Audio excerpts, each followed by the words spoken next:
Well, good morning, church. Happy Mother's Day to all the mothers, and congratulations to our two graduating seniors, Jordan and Draken. We look forward to seeing what you all will do in the future. Congratulations on this first of many big milestones that you'll have in your life. One announcement this morning before we get going is that we are intending to reopen worship services beginning Sunday, June 7th. So get excited for that. We look forward to seeing you back on Sunday, June 7th. It won't look exactly like it has in the past next time we meet, but stay tuned for additional details for the precautions that will be put into place to keep everyone as safe as we know how to do. Please be in prayer for the elders as they prayerfully consider the things that we're going to do that's going to look a little different around here for a while. And hopefully, eventually, everything will go back to some resemblance of normalcy. We're all praying for that. Let's continue in our current series, Reactions and Responses. This, of course, is part of our larger overall series covering the entire book of Matthew. This morning's passage is a continuation of the response of Jesus to the Pharisees, after their reaction of saying to him in verse 24, "This man cast out demons only by Beelzebul, the ruler of the demons." Jesus began by explaining to the Pharisees that their statement was ridiculous because a kingdom cannot stand divided against itself, a truth that they could not deny. He then exposed their bias when he pointed out that their disciples also claimed to cast out demons, and they did so by the power of God. How could they say that was a good thing, that they cast out demons by the power of God, and then say Jesus is not doing a good thing, he's casting out demons by the power of Satan? It just showed their very clear bias when they made those statements. Jesus then proceeded to explain to them that if a person witnesses the power of the Holy Spirit, if a person observed and took in all of the evidence that Jesus presented, that he was the Christ, the Son of God, and upon review of that evidence concluded that Jesus was satanic, he says that person is a person who can never be saved. Why can that person never be saved? Because that person never believed on the Lord Jesus Christ. The same is true today. Any person who does not believe in Jesus cannot be saved. It is an impossibility. Now, as we approach the text for this week, it's important to not separate it from the text that immediately precedes it, because it's a part of it.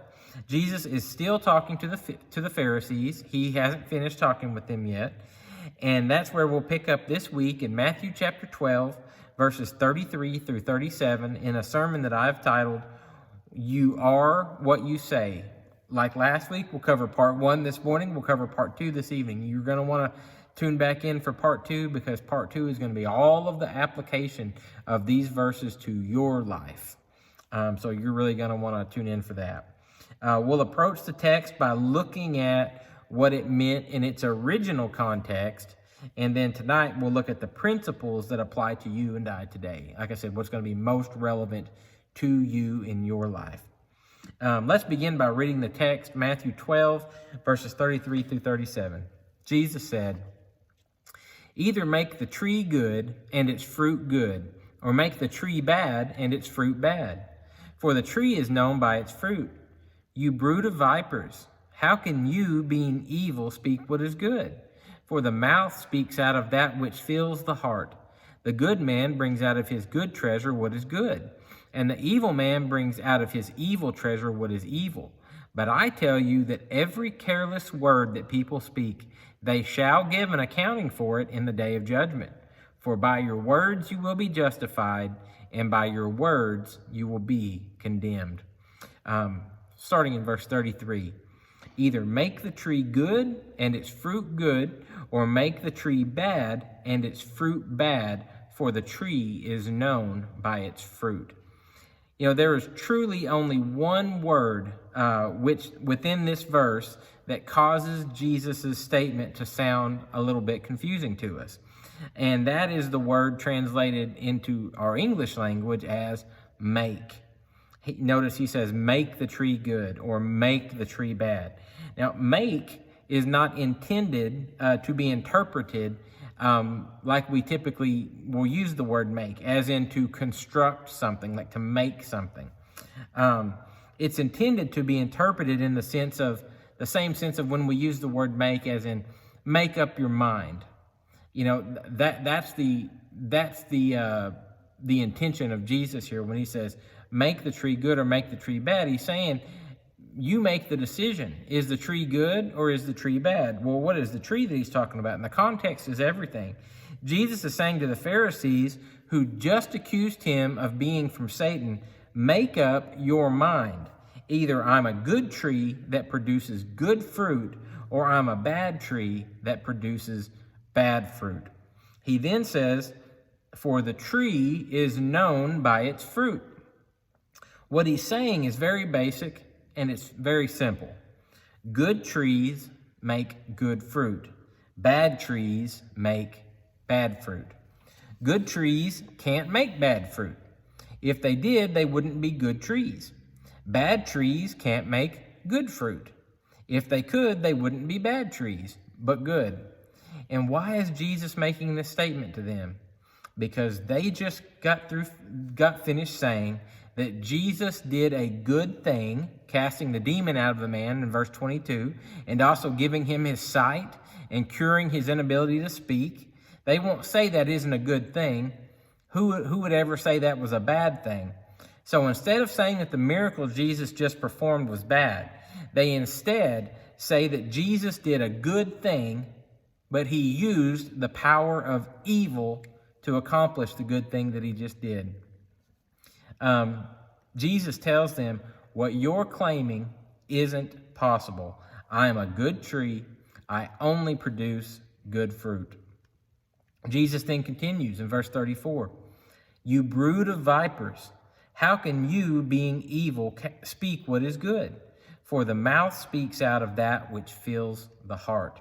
We've talked about this expression that Jesus uses here before.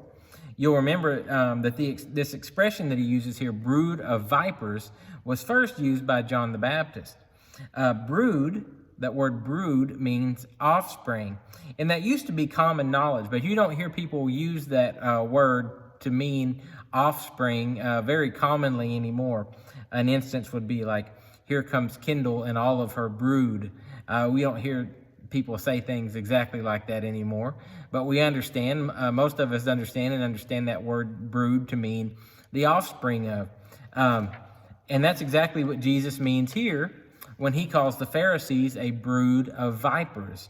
He's calling them the offspring of the venomous viper snake, which is also a none too subtle reference to that worst of all snakes, Satan himself. He's calling them sons of the devil. So Jesus says to them, you brood of vipers, how can you, being evil, speak what is good? It's a rhetorical question with an obvious answer. Jesus switches from the metaphor from trees, good trees and good fruit, and bad trees and bad fruit, to poisonous snakes. And he's saying to them, you are poisonous snakes. And just in case they miss his meaning, he adds, how can you, being evil, speak what is good? He's saying, what good can come out of a person who is a poisonous snake? The same amount of good that can come out of an evil person. None. And why was Jesus so hard on the Pharisees? Why did he give them such a blistering condemnation? They were Israel's teachers. That's why. And their version of Bible teaching was not saving anyone. It was doing just the opposite.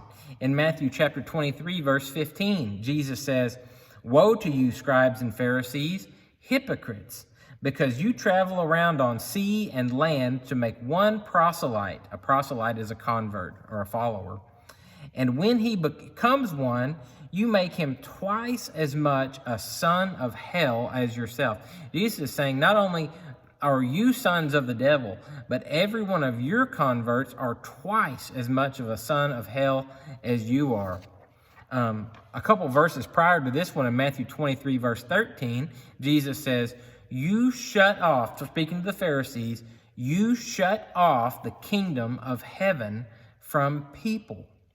Jesus saved his most serious reprimands for those who taught a false gospel, among whom the scribes and Pharisees were chief. The last sentence of verse 34, Jesus says this, for the mouth speaks out of that which fills the heart. Jesus is telling the Pharisees, your hearts are evil, and like vipers, you're full of deadly poison. Why? Because of the words that came out of your mouth.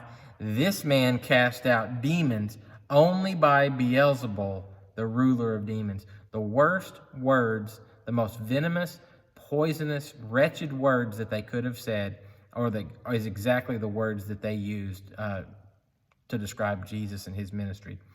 God didn't give these words to the Pharisees to speak, but they spoke from the evil that overflowed out of their own hearts. In the next verse, Jesus then talks about the function of the human heart. Verse 35. He says, the good man brings out of his good treasure what is good, and the evil man brings out of his evil treasure what is evil. Now, the confusing word in this verse to us can be the word treasure. What does he mean by that? With this word treasure, Jesus is referring to the human heart. The Greek word here for treasure is thesauros. But if you could see its spelling, it's almost identical to our English word thesaurus. And what is a thesaurus? But a treasury of words. A treasure book of words, lots and lots of words. Its most literal means of treasure here that Jesus used. Its most literal meaning means a place where you store what is most valuable. Jesus is referring to the human heart. And he says, the good man brings out of his good heart what is good. The evil man brings out of his evil heart what is evil. What that man has stored up inside of his heart, his treasure. Jesus teaches us that the heart is a storage container. And what we put into that container is whatever is most valuable to you. In addition, he explains that what we put into our storage container is what we will bring out of it. And that makes sense to us. If I have a container full of water, I couldn't get tea from that container. All I could bring forth from the container is whatever I have stored within it. Now, you may have also noticed within this verse that Jesus refers to the good man and the evil man. And I know what you're thinking. You're thinking, Wes, you've gone through great pains to explain to us the biblical position that no man is good. So how can Jesus refer to the good man here? It's a good observation. And there's nothing contradictory about what Jesus says here either. There are no good people on their own, and there are no good hearts that are absent from the Lord. In Ezekiel 36, verses 26 and 27, God says these words, I will give you a new heart and put a new spirit within you, and I will remove the heart of stone from your flesh and give you a heart of flesh. I will put my spirit within you and cause you to walk in my statutes, and you will be careful to observe my ordinances. The conversion that God is describing in Ezekiel for Israel is the same conversion that we experience through Christ. God gives us a new heart, made new by the power of the Holy Spirit. And when given, this new heart will cause us to walk in His statutes, carefully observing what God has commanded us to observe. From the new heart God gives us, good will flow out of it, not by our power, but by his power. Galatians chapter 2 and verse 20 says, I have been crucified with Christ, and it is no longer I who live, but Christ lives in me. And the life which I now live in the flesh, I live by faith in the Son of God, who loved me and gave himself up for me. This is the heart and the life of the Christian, of the true follower of Jesus. And this principle of the heart overflowing and producing what comes out of a person, it's not a new teaching either. Proverbs chapter 4, verses 23 and 24 says this, watch over your heart with all diligence, for from it flow the springs of life.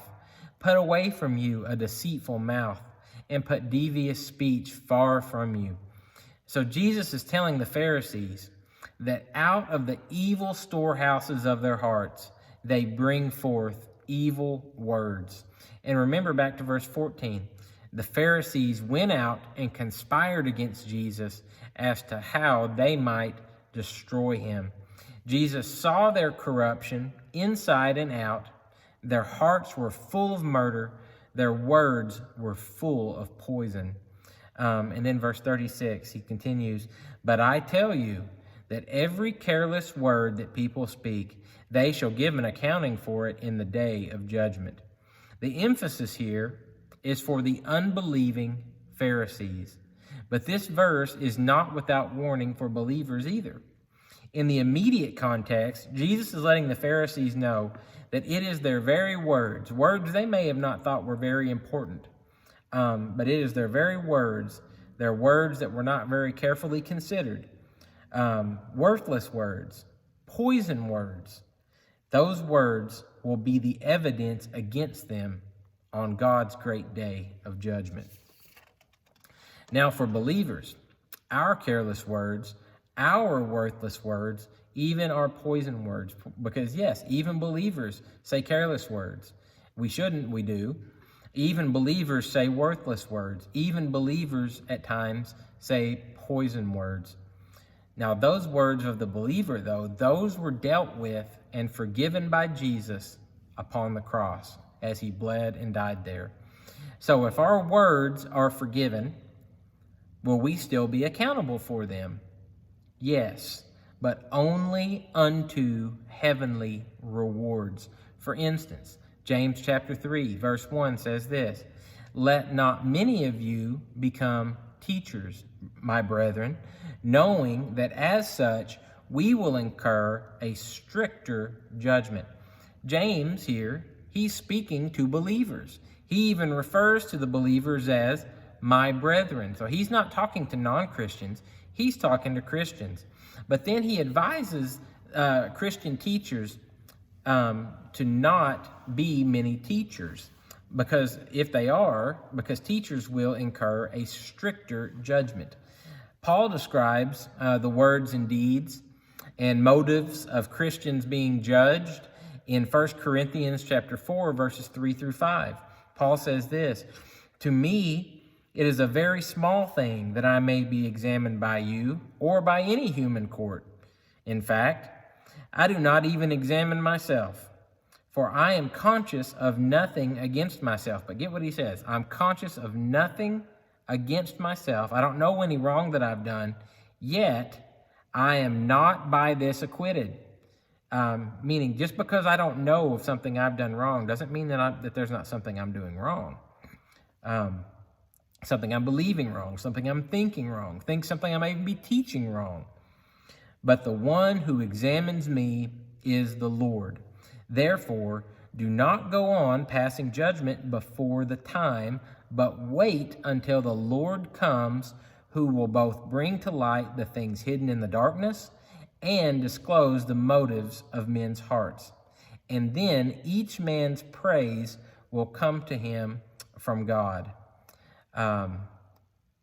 So the believer and the non-believer both, their words are important. So don't think that you're off the hook for the words that you say just because you are a Christian. If you're not a believer, then you should really be concerned, because your words are going to be the very evidence that condemns you in the day of judgment.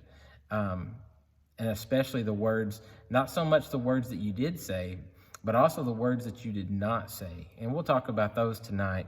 That's where we'll stop for now, but tune back in later today. We'll cover verse 37, and then we'll do a personal application, a wonderful personal application of these verses, one that you're not going to want to miss, one that spoke to my heart. I'm sure it's going to speak to your heart.